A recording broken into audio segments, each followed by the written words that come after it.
ఖమ్మం జిల్లా సత్తుపల్లి మండలం తుంబూరులో అదృశ్యమైన వెంకట నరసింహ హత్యకు గురైనట్లుగా అనుమానాలు వ్యక్తమవుతున్నాయి. ఆమెను హత్య చేసి మృతదేహాన్ని కాల్చివేసినట్లుగా అల్లుడిపై ఆరోపణలు ఉన్నాయి. ఘటనపై మిస్సింగ్ కేసు నమోదు చేసిన పోలీసులు దర్యాప్తు ముమ్మరం చేయగా కాలిపోయిన అవశేషాలను DNA పరీక్షల కోసం పంపించారు. ఇక నివేదిక అనంతరం కేసులో మరిన్ని వివరాలు వెలుగులోకి వచ్చే అవకాశం ఉంది.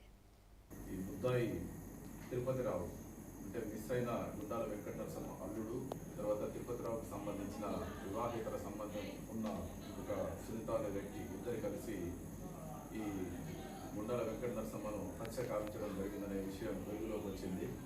తిరుపతిరావు అంతకుముందు తనకు ఇద్దరు భార్యలు ఉండగా ఇంకొక సునీత అనే మూడవ మహిళతో కూడా వివాహేతర సంబంధం పెట్టుకోవడం జరిగింది. ఈ సంబంధం తెలిసిన తర్వాత గుండాల వెంకట నరసింహ అంటే మంగమ్మ తల్లి వీళ్ళను మందలించడం జరిగింది. ఆ విషయాన్ని మనసులో పెట్టుకొని వాళ్ళు ఈమెను ఏ విధంగానైనా కూడా తుదముట్టించాలి, తర్వాత వాళ్ళ సంబంధం కొనసాగించాలంటే ఆమె బ్రతికి ఉంటే వాళ్ళకి ఇబ్బంది అవుతున్న ఉద్దేశంతో చంపాలని చెప్పి నిర్ణయం తీసుకోవడం జరిగింది.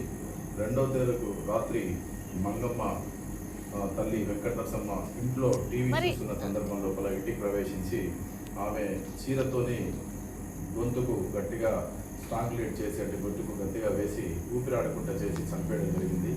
తర్వాత ఆ శవాన్ని తిరుపతిరావు మోటార్ సైకిల్పై పెట్టుకొని ఇద్దరు కలిసి ఊరి బయట ప్రాంతంలోకి తీసుకెళ్లి నారాయణపురం ఆంజనేయ స్వామి గుడికి తీసుకెళ్లి అక్కడ అందుబాటులో ఉన్న చెత్త లోపల డెడ్ బాడీని వేసి బండిలోంచి పెట్రోల్ తీసి తగలబెట్టడానికి ప్రయత్నం చేయడం